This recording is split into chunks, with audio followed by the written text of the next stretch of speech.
merchandising, marketing, technology, all working together to deliver a brand experience that wins. And that's when you can really see a brand shine.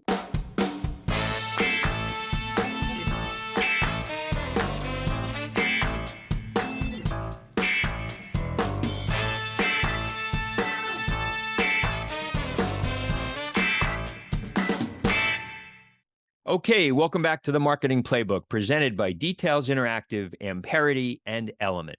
Here, you'll take away 3 game-winning marketing plays every episode to take back to your team. I'm your host, Mark Friedman, and my career has been focused on direct-to-consumer marketing, direct mail, physical retail, and digital commerce. This is episode number 86, and today's guest is Andrea Moore. Andrea is the CDO at Nest, New York. She teaches as an adjunct professor at FIT and has been a part of the digital commerce space for much of her career. She got started in digital in the late 90s with J. Jill, and until that business was sold to Talbot's. She moved to New York & Company, a fast fashion women's apparel brand that at the time had no digital commerce. She has served in a number of interim digital roles and has done a lot of consulting as well. I think that you'll enjoy our conversation. Before we get started, a quick thank you, as always, to Max Branstetter of the Wow Business Growth Podcast for producing this episode. You can reach him at max@maxpodcasting.com to help bring your podcast to life. Let's open the playbook. Ready, break. Well, hello, everyone. Thank you for joining the Marketing Playbook podcast. Today, I'm joined by Andrea Moore, who's the Chief Digital Officer at Nest, New York. Andrea has extensive experience in fashion retail and consumer brands. She's focused on conceptualizing, launching, and growing online and omnichannel businesses proficiently and profitably. She also has the experience in strategy, online and offline marketing, sales planning and forecasting, web replatform and redesign, project management, talent and team building, operations and production for digital businesses. She's a busy person. She's also an adjunct professor at FIT and also has a number of advisory roles. Andrea, welcome to the show. Thanks, Mark. It's so nice to see you and to be here. Well, thank you for doing this. I know there's a busy time of the year. We're recording early part of November. Everybody in retail is getting ready for holiday, and I'm certain that you are one of those people. Oh, yeah. Oh, yes, I sure am. So, Andrea, we start these shows oftentimes trying to get kind of the first story that my guests have in their life. Something, and it's amazing how many of these shows that I've done when I talk to the guest and whatever they do today, there was something earlier in their career that kind of said, you know what, they are going to do this for their career. Tell us about where you grew up, family, and whether or not there's that something that said you were going to be in digital retail. Yeah, so I grew up in Newark, Delaware, which is the home of University of Delaware, and I'm also an alumni of University of Delaware as well. So, and I did have an early inkling, not so much of digital, but of retail. So when I finished school, I had some jobs in high school and college in retail. I was seasonal help at the Limited way back when, during holiday season at my local mall. And then I worked at the mall, the restaurant at the mall. And then after I graduated, my mom actually helped me to get a job at a retail store that she used to shop at. And she was friendly with the manager there and gave him my resume. And that was my first foray into retail as a store manager. And I did that for a couple of years. I was fortunate to run a mall-based store, a street front location, and a strip mall location because I had covered like a couple of mat leaves at the time. So I didn't necessarily love it. I learned a lot and I knew sort of what retail was, but I didn't know until that was my role and what it was like managing people and managing customers and really building a business. But I had no idea it was going to play such an important role in my life. So things seem to have a way of circling back on you. They certainly do. One of the things I find so interesting, and most folks that I talk to, you really are involved in a lot of different things. And, one of the challenges, that we all have is prioritization. So how do you balance all the things that you want to do, the adjunct professor, your day job, family life, the mentoring and the advisory work that you do?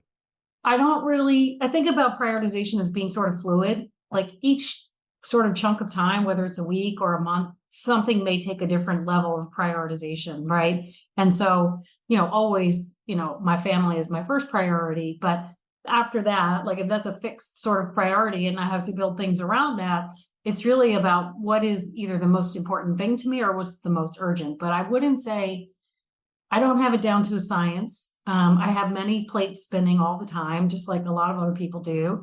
And it's really just about what is the most important thing at that moment in time. I think it's a work in progress for me for sure, but for a lot of people. Yeah, I talk to folks on the show, and we talk about prioritization, and everybody has a different way of doing things. But certainly the point of this is you can do a lot of different things if you're efficient with your time. You can give back, you can continue to learn, and clearly that's what you've been doing. So just kind of going, you mentioned Delaware. I know that you got your start, or seemingly your start, in the banking business, MBNA. I was trying to put together the ties of that area of the country. When I worked in the catalog business very early in my career, we did an affinity card. This was the late 80s. We did an affinity card, and MBNA was the bank that did that work. So how did you get there, and what were you doing there? So after I left my stint in retail as a manager, I went to MBNA and I was there in credit card marketing, running affinity card programs, just like the one you mentioned. And I was there for a couple of years, and I had lived in Delaware my whole life and was really, this was maybe my late 20s, and was really ready for a change.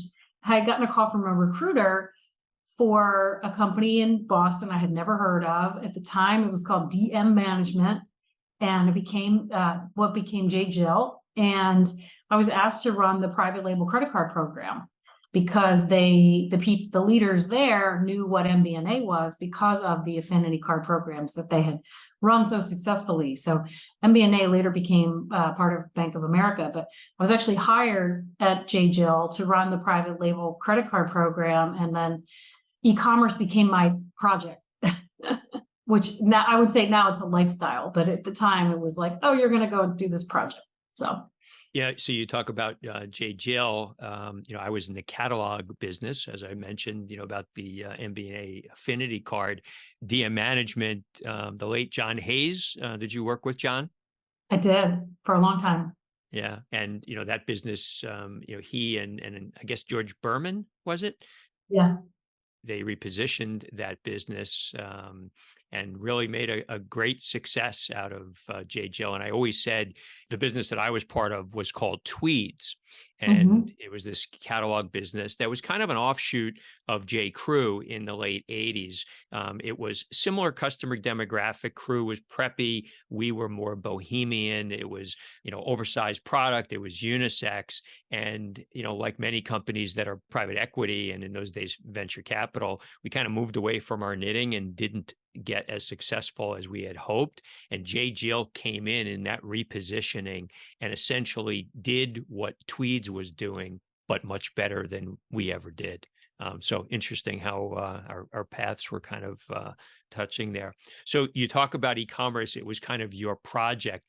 This is late 90s or so. So what did you guys think e-commerce was going to be for you? George was a little before my time, but Gordon Cook was our CEO, and he had worked for many, many years at Bloomingdale's, and he and John Hayes kind of came together from New York to suburbs of Boston to run the business there. And really, at the time when I started, we still had two different catalog titles. Nicole Summers was the other? Yes. Wow. I haven't thought of Nicole Summers for 25 years until you just. Yeah. Yes, I know. You're making me feel old and young at the same time. Martha Stewart was on the cover of Newsweek talking about her website, and the leadership team was sort of like, we're going to have an e-commerce website and it's going to be ready by holiday. And they were like, okay, give it like, who can work on this? Let's give it to someone who like is younger and can maybe figure it out. Like, we know we need to do this, but it's probably not that important. And so it became my project. But it soon became a really supremely critical part of the business.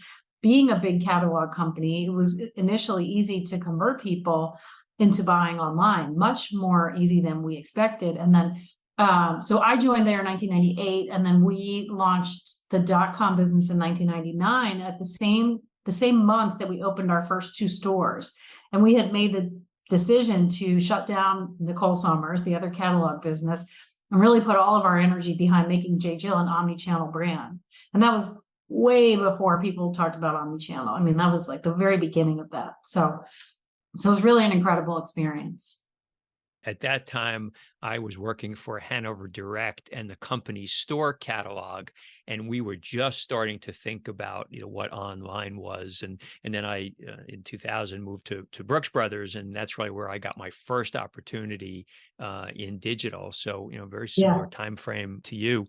And then you kind of come to New York as a VP of e-commerce at New York and Company. So what kind of business was that, and how did the J. Jill work that you were doing prepare you for that role?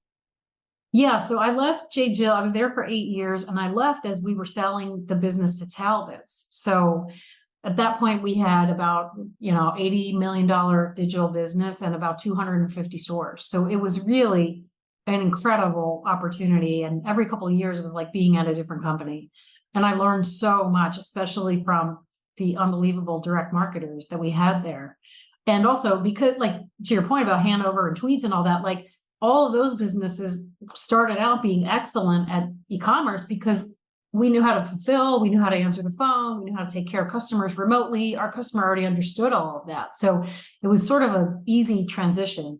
And then I went to New York and Company. So I moved to New York City. It was the inverse problem, right? So billion-dollar company, publicly traded on the New York Stock Exchange, 600 stores, and no e-commerce. And, the leadership team was a little skeptical. This customer would shop online, the product would resonate. It was very much a fast fashion business before that was, before the H&Ms and the Forever 21s of the world was really spun out of limited business. And there was a lot of the same sort of rigor and approach to the merchandising and the product development and marketing of the business. And so there was a lot of skepticism about digital being something that would be important. And it turned out to be very important. And there, what we really focused on was not only growing the digital business, because they had a massive email list long before I got there, and they knew that they could use email to drive stores, was really about creating the omnichannel fulfillment piece.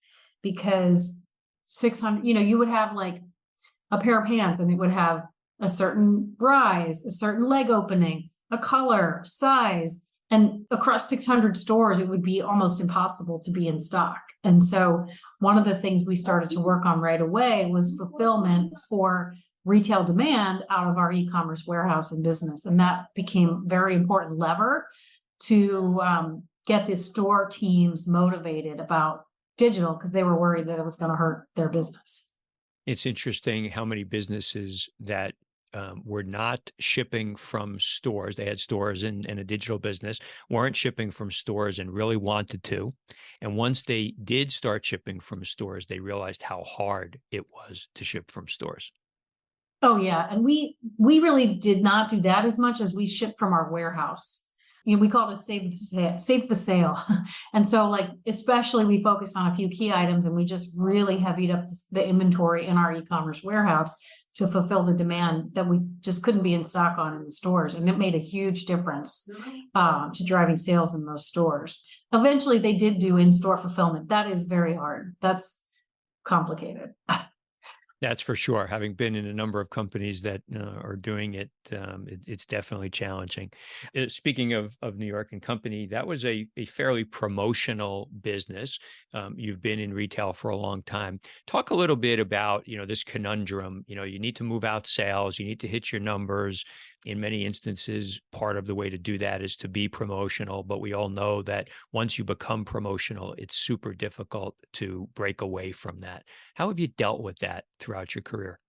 That's the blessing and the curse of retail, right? You learn that these things start to work and then it becomes a little too much of the playbook a lot of times. And we are looking at those things even at Nest now. I mean, I think it's just part of our industry challenge, because what does motivate a customer to make that purchase? And I think unless you're a true luxury brand, this is something you have to figure out how to make work in your specific business. So lately, we've really had a lot more focus on margin drivers, on average order value, on really, really trying to do the promotions that we do run more as profitably as we can. So we haven't talked about Nest yet, but Nest is very widely distributed. And so when we run promotions on our website, it sometimes creates challenges in other channels that we run. So it's always this balance of driving sales, like you said, and driving profitability and not really getting customers too attached to promotions. Thriving brands today have one thing in common. They make it a priority to understand their customers. Imperity uses AI to unify customer data and help businesses know exactly who their customers are and what they care about most. Find new customers, grow loyalty, get better return on ad spend, and manage privacy compliance. An accurate, unified customer data foundation connected with the teams and tools that need it makes everything you do with customer data work better. Build your strategy on Amperity, the platform for customer data. Learn more at amperity.com. So you mentioned Nest, and we'll go back and cover some other topics. But since you did mention it, what is the Nest business for those that don't know it? And to the point you just made about the different channels, what are those channels that you sell in? So Nest New York we're a fragrance company. And so we primarily produce home fragrance, but we also sell quite a bit of fine fragrance. So eau de parfums and perfume oils, and also what we call fragrance technology, which is like, we have a little app-based device that's a diffuser. We have a plug-in wall diffuser, a misting diffuser, et cetera. So we're private equity owned, and we sell in places like department stores, specialty stores like Sephora and Ulta, 2,000 boutiques around the country, Amazon, and also internationally. So we're very widely distributed. And does that present a challenge for, I'm sure you've got the Nest umbrella hat on as the chief digital officer, but I would also imagine that the sales that come through your owned e-commerce site are part and parcel to the role that you play. So is it a challenge that you are selling in so many different outlets and also responsible for the e-commerce business? It is, but it's part of the fun, really. I mean, there are a lot of puts and takes, right? So when one channel is maybe not doing as well, we may have the opportunity to offset that in another channel. And, my entire career has really been in omni-channel retail, and that's run the gamut of like store catalog web businesses, companies with, wholesale, Amazon, international, et cetera. And to me, even though I've always been the P&L owner of the digital business, where the magic really happens is when you can bring the brand together across all channels. So like merchandising, marketing, technology, all working together to deliver a brand experience that wins. And that's when you can really see a brand shine. And, at the end of the day, being, on the leadership team, you really have to say, we don't care what channel she comes in through, as long as she buys from us, right? And so once you start to adopt that mindset, things start to fall into place. Yeah, that's exactly the language I liked to use when I was at Steve Madden. Let the customer have a consistent experience across all the channels. It doesn't really matter whether they buy in our stores, if they buy, at a department store or any of the other places we sold, or if they bought on our site. So I think that makes total sense. I have asked this question, a lot. So you're overseeing digital. I like to call it the shiny object syndrome. Right. I would imagine that you are being asked to talk to all kinds of vendors with all kinds of products every day. How do you figure out at what the right time is to pursue something new versus just saying thanks, but no thanks?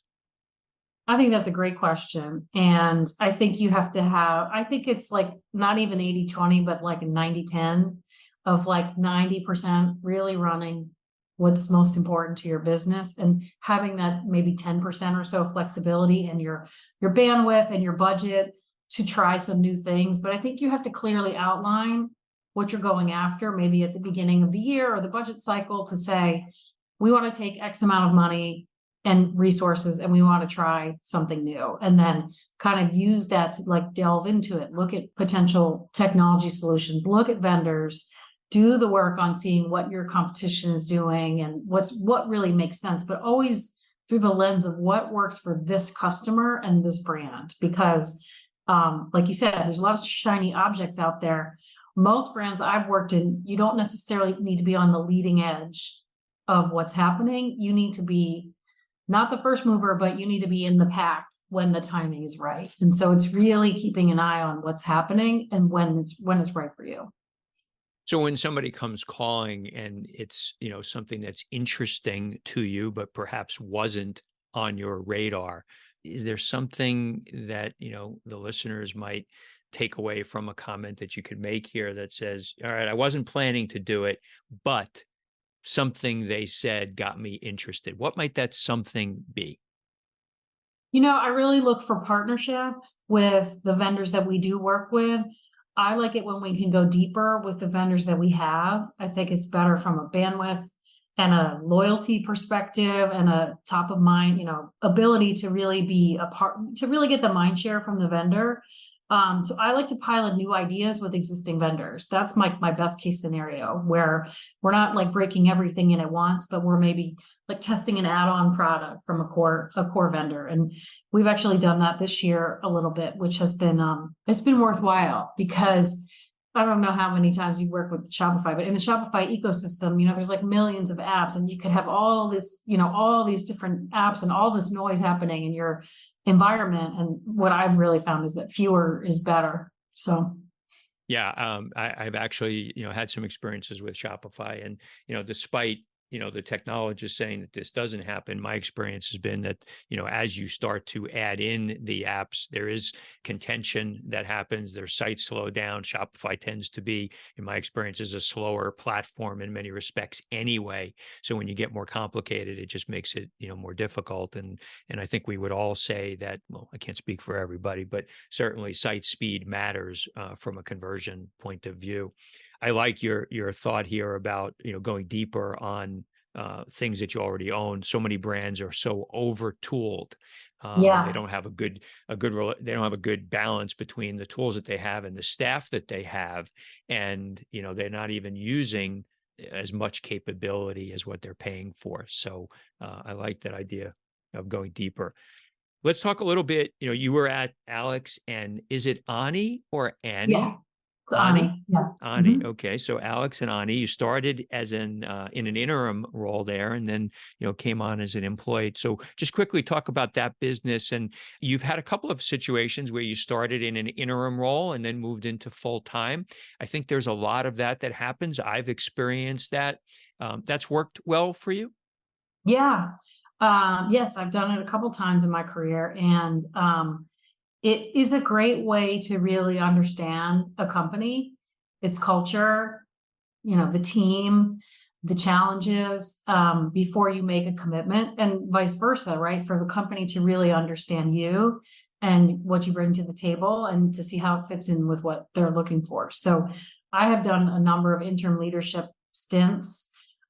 Usually what happens is someone loses their head of X, head of marketing, head of e-commerce, head of digital, and that role is critical, and you've got to get the right person in that role. And if the company is smart, they want to commit the right amount of time to getting that person in the role, not the fastest, but the right person in the role. And so a lot of times people will be hired on an interim basis to keep things moving while a full-time person is hired. So interim leadership projects can be really fun, because you're really looking at the strategy, the team and talent, the budget, the tech stack, the sales plan, to really kind of come up with a plan to say, this is what I think you should do with this business.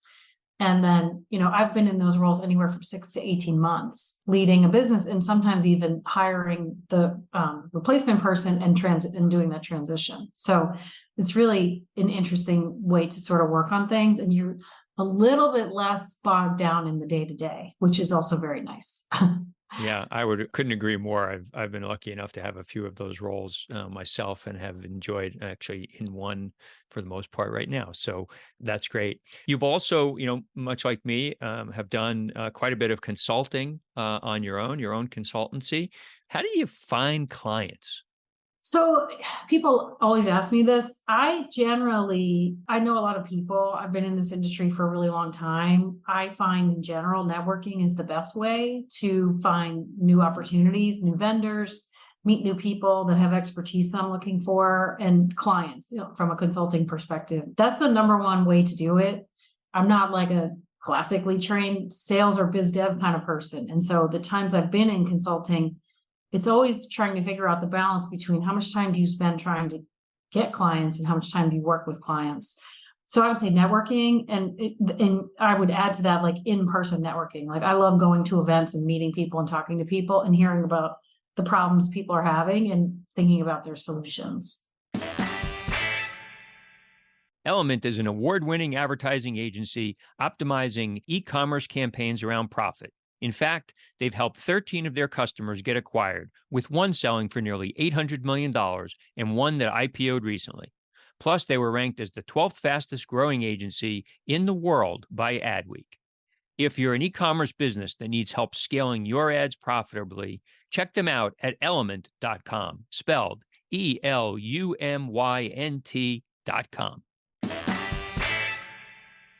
Do you find that there's a common thread through folks that you talk to about the challenges, the problems that they're facing? Oh yeah, for sure. Yeah, I mean, people have all these same struggles with omni-channel, with being over, too much tech, team, like it's hard to really retain really good talent. So how do you do that? I mean, I think this whole past few years has been like a total roller coaster. And so which side of the roller coaster are you on at this moment in time? So I think there's been a whole bunch of, level setting, and you really see brands that have survived and the ones that haven't. So You talk about roller coaster. Obviously, there are businesses, and be interested in your experiences. There are businesses that were kind of plodding along, maybe low single digit growth, maybe a little bit of a decline pre-COVID. And then depending upon the vertical, that they were in after the initial decline, the first couple of months of COVID, when we realized what we were in, there are a lot of mhm, verticals that, performed really well in the back mhm, half of 20, 21, 22. And so many of them that I've experienced felt that that was their new norm. Their COVID peaks were their new norm, and they yeah. planned for it from a headcount perspective. They planned for it from an inventory perspective, and perhaps other forms of investment. What have you seen in the businesses that you've interacted with over this time that were dealing with similar kinds of thinking? For sure. I think some categories, some verticals did very well during the pandemic, and we're racing to keep a pace, right? Like we're just really racing to keep up, or dramatic shift in the channel mix, right? So like I've mentioned, Nest is very widely distributed, but we had whole channels that were basically shut down, right? So it was a dramatic shift towards digital that if you were lucky, or if you were really like forward thinking, you had all that in place already. If you didn't, then you weren't getting that kind of growth. But I think, I mean, companies all across the board staffed up for that. Shopify, big tech, like I mean, it wasn't just retail. I think a lot of people were really reacting to what was happening, not knowing how things, in my opinion, things kind of snapped back a lot faster than people thought, with return to work, return to store, et cetera. So You mentioned return to work. Your staff remote or in office? we have an office, we in Midtown in New York City, and I go in the office usually a couple days a week because I like to have a break between being at home and being in the office. As a leadership team, we come in and meet very regularly, and then we also have quite a lot of like vendor meetings, client customer meetings in our office. That being said, we don't yet have an official return to work policy. If and when we do, it will be hybrid. I think most companies are really gravitating towards hybrid because they think it's a good balance. It's also good for employees, but it's good for companies. be running a digital team, I think it's a little bit less critical that the team is there in person, and because we can do our work remotely. I like to see people, and even with my team, we plan meetings to be together, but more like every other week or once a month. So maybe I'm old school, but I like having in-person interaction. I think it's important. Yeah, I do also.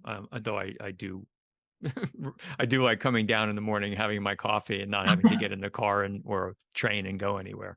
Exactly. Yeah. When I talk to brands, one of the biggest challenges that they've got is rising cost of marketing and new customer acquisition, and kind of keeping the proverbial top of the funnel full. How are you thinking about that at Nest? So I guess I would say first, like in my career, I've never worked at a place where you just got to acquire customers and lose money. So I had that rigor instilled in me from a very early point in my career that, we need to be first order profitable, and here's why, and here's how we approach that. So good or bad, I think in some ways it paces the growth a little bit differently than when you're aggressively acquiring customers. I would say for Nest, we also, weren't heavily investing when Facebook was really cheap, right? So a lot of direct to consumer businesses were built because customer acquisition was so cheap. They could make one product, like one shoe, and think they were going to have this massive business, not really understanding that you have to get a second order out of those customers. So, the other thing about being omni-channel is we're consumers, right? So we buy in lots of places. So we spend money to drive customers to our website. They make a purchase. They may make another purchase on Amazon or in Bloomingdale's or their boutique, on their main street in their town. So like, it's not so linear. And, if you think about your purchasing behavior, you're not always buying every single purchase from a brand in the same channel. Maybe there are some things that are very easy to buy over and over, but we all use a combination. And so even when you're thinking about customer acquisition, you've got to think about brand awareness, the bigger picture, the KPIs, all the like performance KPIs are critically important. For one thing, just to get funding, but also, we know that the money we invest to drive our digital business does drive the rest of our business too. As you think about, I'm sure you're knee deep in budgeting for next year. We've had an economy that's kind of whipsawed back and forth. High unemployment, relatively high unemployment, certainly high inflation, much higher interest rates, and that's taking dollars out of the consumer's pocket. So, how are you thinking about next year? We're planning growth. We're planning it, I think, relatively reasonably. It's not so conservative, but it's not unachievable. So I would say it's a healthy, aggressive growth goal. And we're really looking at it channel by channel to see where the real opportunities are. Part of it for us is continued expansion into new channels, whether it's like new doors at a specialty that we already work with, or it's new product assortment that's available by channel. And so we're thinking about it a number of different ways. We think there's still a lot of white space for us in this market, and international is entirely incremental, and there's a lot of focus on really expanding the footprint beyond the US. And for those folks that are listening that don't know the Nest product lines, the product is great. They have lots of different options. As you're thinking about holiday gift giving, you should think about Nest. So there's a commercial for you, Thanks. Andrea.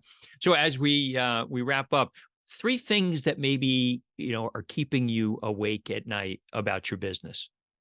The one thing I would say I don't worry about as much anymore is tech. Being on Shopify takes some of that pressure off of, like, when I think about holidays in the past and was our site going to stay up, and how are we going to gate our emails to make sure, like, it's really nice not to have that as a worry. What I worry about is, to your point, consumer sentiment and how consumers are really thinking and where they're spending. That's critically important. Market share and competition. So, we're affordable luxury. We're aspirational luxury for a lot of people. We have competitors much higher than us, and we have lots of businesses lower than us. And so it's always this how do we get people to trade up to us is really the more critical piece, but also how do we maintain and grow market share, I would say, is another one. And team and talent. I always want to really feel like we're attracting and motivating and keeping, the best people that we can get and keeping them engaged. Yeah, that's a whole other topic we can get into, the people earlier stage in their career and wanting to have your job after 2 years. Oh, yeah. That's always interesting, but good stuff. I really appreciate all your insights. So we do this 2-minute drill at the end of the show, 7 questions, 1-word answer. Nobody ever sticks to 1 word, but let's see if you can do it. You ready? I'm ready. Okay. A brand that you admire or that inspires you. I like this. All right, I'm already not on 1 word, but I like this fashion brand I've been following recently called L'Agence, Lagence. And like I said, I've been in fashion a really long time, so it's hard to get excited about fashion, but I think what they're doing is very cool in the contemporary space. Okay, I will check it out. Favorite app on your phone? I would say most used app is probably Instagram. Favorite app is maybe New York Times cooking app or Robinhood. Last website other than Amazon that you shopped from? Saks. Something that you're not good at, but wish that you were? I would love to play a musical instrument. Join the club. Charitable organization that you're passionate about? So I am currently on the associate council at Delivering Good, which is an organization that brings new product to people in need.